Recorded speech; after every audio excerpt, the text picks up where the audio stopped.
Hello there. I have finished the Magic Factory Iron Dome air defense system.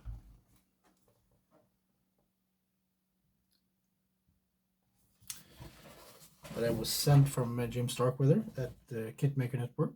I have had a couple of tense weeks. No, not tense weeks, but I haven't been able to build as much as I wanted to, and so I've been pushing it late at night. And of course, I made a mistake. Should have gone a bit early, but I made a big mistake. I cocked things up, so to speak. Can't do anything about that now. I have to apply a ton of acceptance to that issue and move on. Um, there's no other way. Well, I'll address that later on, but I will go through the build with you as best I can. Not many photos of the actual kit. Oh, sorry. But I have the finished kit, and I have the instructions that I'm doodling, and yeah, my opinions about stuff. So hopefully it'll be somewhat educational and balanced. I hope so. Cheers.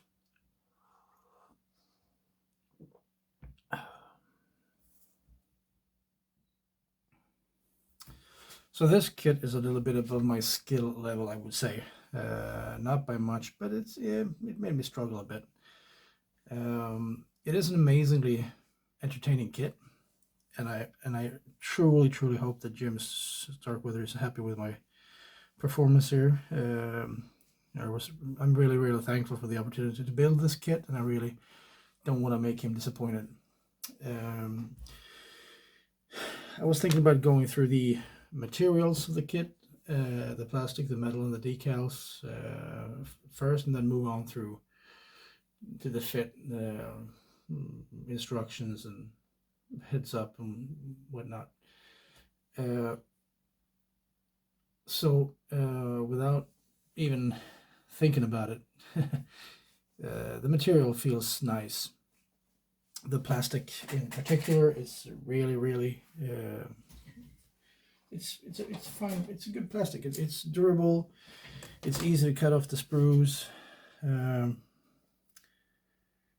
A few pieces left that I don't know where they're supposed to be. I guess the US version. I'm building the Israeli version. There were a couple of thin pieces that actually broke, but that might have been the angle of my tweezers, or not tweezers, the snippers, the cutters, the side cutters. I might have angled them wrong. This way, there was too much strain on the piece, and then it broke. But I managed to glue it up together on the sprue before removing it, so it all worked out. It's a little thick in a few places. The plastic of the let's see if I can get it to you without messing anything up here. I don't know if you can see it at all. Probably not. This section, the missile launcher magazine, is really heavy. It's very heavy. It weighs a lot more than the rest of the kit does together. And the strain it puts on the hydraulic push rods. Is it push rods? Piston rods. The hydraulic piston rods it's severe. And one of mine broke. That was a combination of, it's mixed media. It's metal combined with plastic. and the plastic it's durable, but it's a bit soft. So I'm not sure that I used the right AC glue, CA glue for this at all, because it snapped like a twig just right away. Two of them actually snapped right away. So that was a bit hairy to see if the weight would actually be sustained by the hydraulic piston rods. It's okay now, it works, but I would rather have had completely plastic rods or kind of a casing around a plastic part that was metal, because the metal parts are delicate and nice and fine, so that's not the issue. And maybe I'm not using the right CA glue, but for me to put all that weight on those small fixings, thin rods, yeah, no, not my favorite thing, I have to say. The metal etch, or the photo etch, the metal parts are spectacular. The best I've ever seen. I've said this before that I'm not a big user of photo etch because I usually bend them wrong when I cut them off the metal sprue. But these are fantastic. They're just without even attachment points. I'll prepare this for you.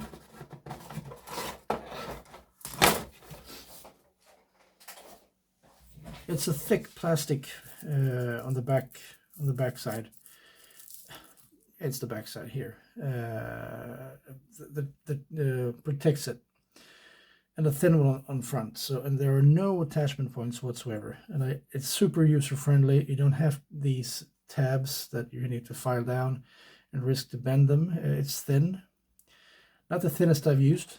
I said it was super thin in one of my updates. It's not super thin. It's thin. It's not to me a thick or whatever, but it's thin. It's usable, easy to bend with the right tools. So yeah, super user friendly photo etch. Big positive on that. The decals were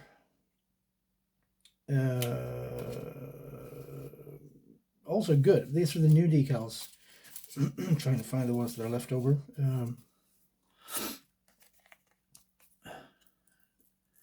It looks like they're gray. They're not. The decal itself is just this piece and that piece. It's without carrier film, so this is the protective film, the pink part. And that just, you set it down, and the white text all over here is the remove after 24 hours. It just keeps repeating itself here. So that's what new kind of decals I haven't seen before. No carrier film, just the decal itself, and then you, after 24 hours, remove the pink covering film, so to speak.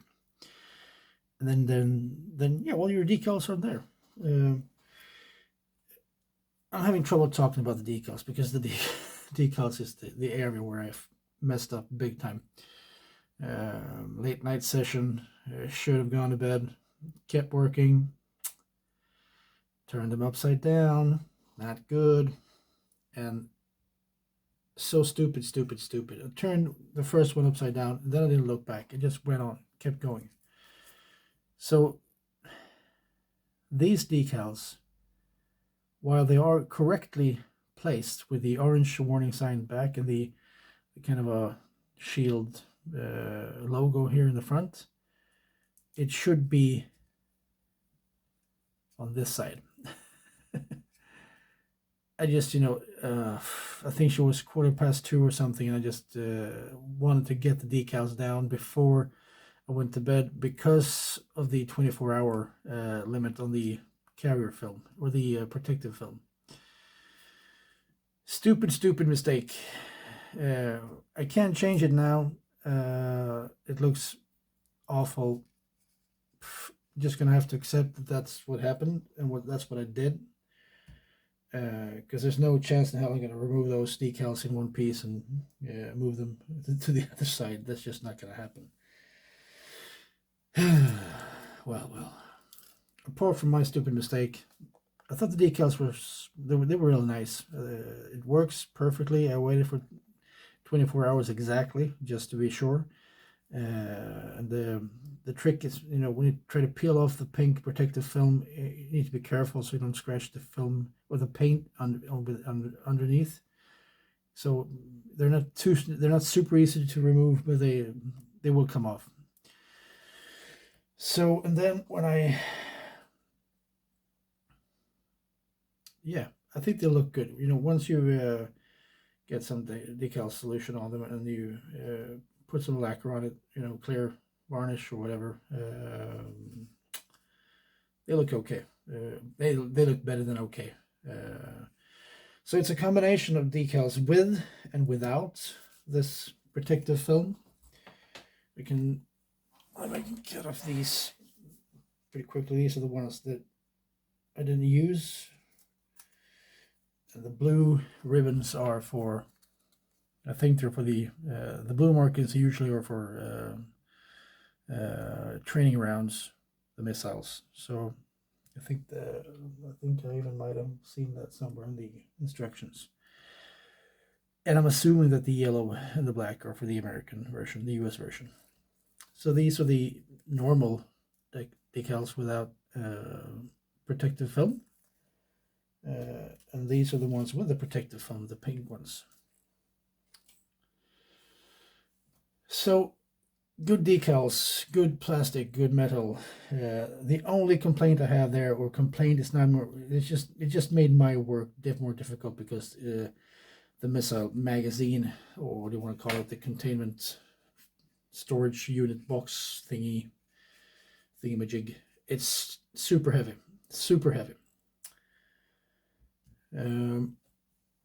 Also, when it comes to the fit,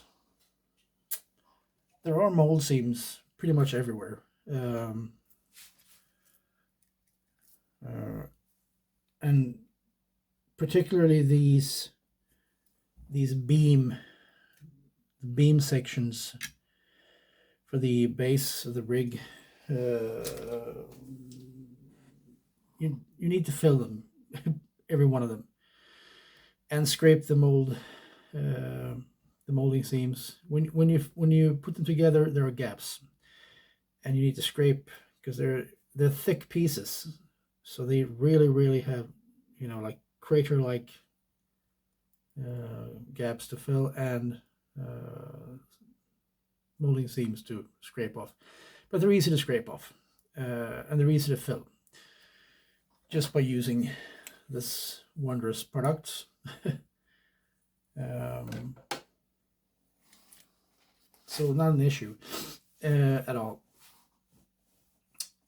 The worst part concerning this is the missile cradle.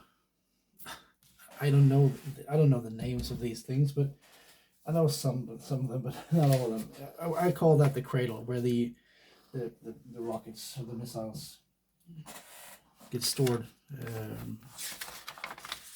Let's see. For instance, when you put these two together, there's going to be gaps in several places. And here are mold seams everywhere.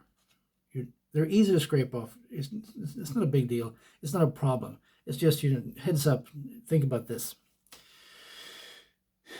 That one, and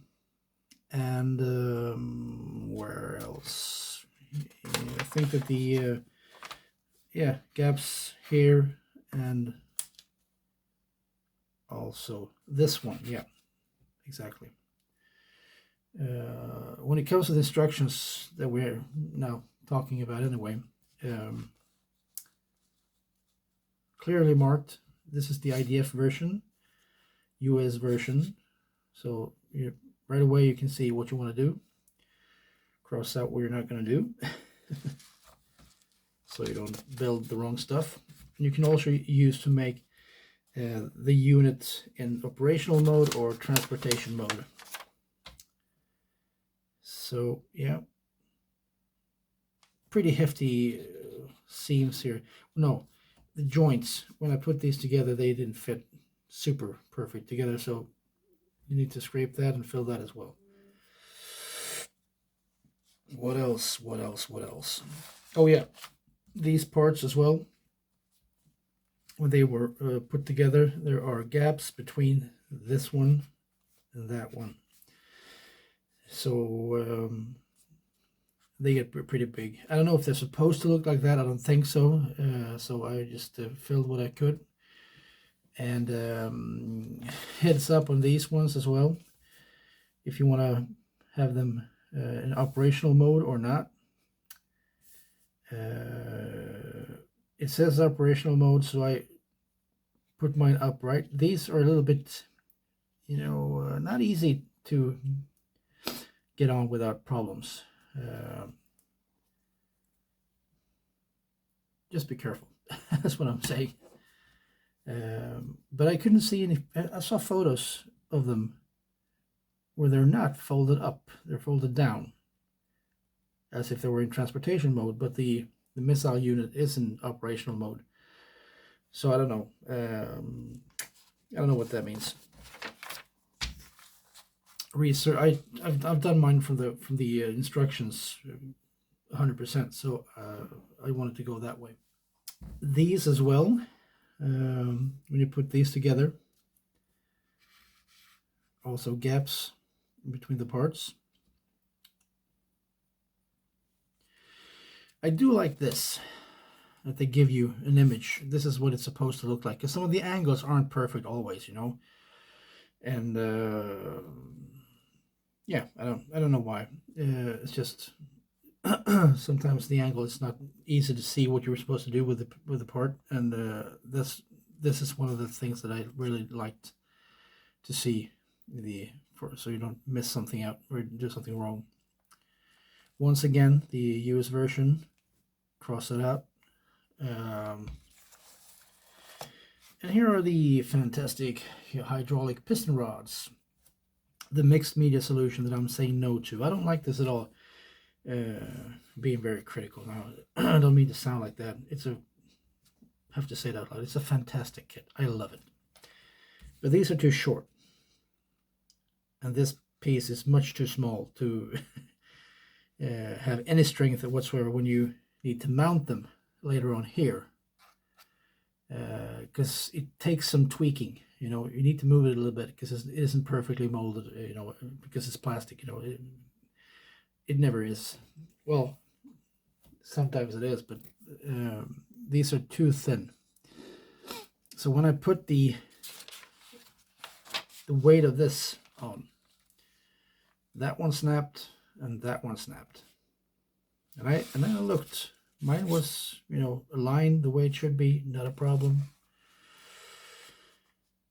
So I just wish that this could have been either completely with plastic, one piece, or completely metal, or completely metal up to this point, or completely plastic up to this point and a longer joint, so that I could avoid all that CA glue into these weak points, because this is heavy.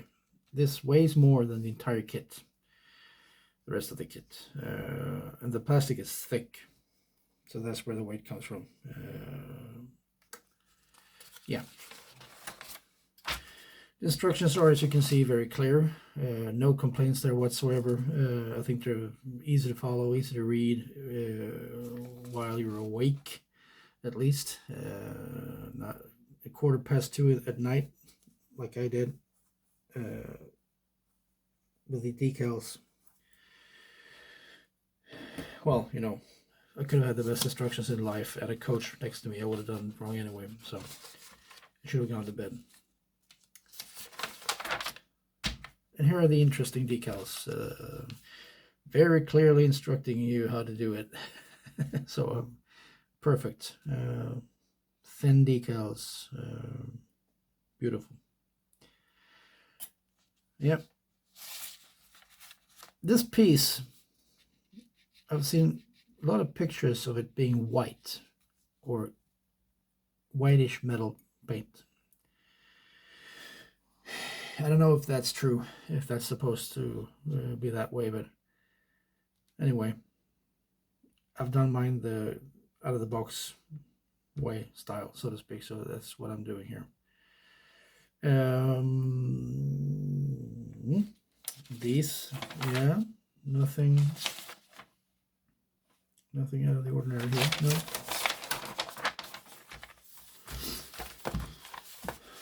I have to say that it kept me busy. I have no idea of how many hours I put into this, but it's easily over 40. And that might not be saying much because I might be, the world's slowest builder, perhaps. Nevertheless, it's been very enjoyable.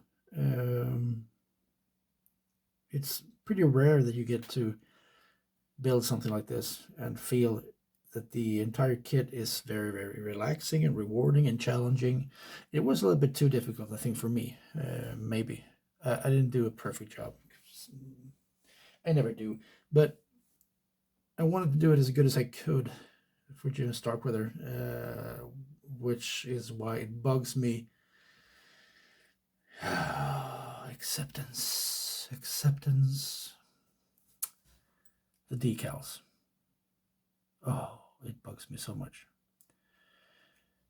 Well, it is what it is. Can't do anything about it until I fix new decals or find new decals, if that is even possible.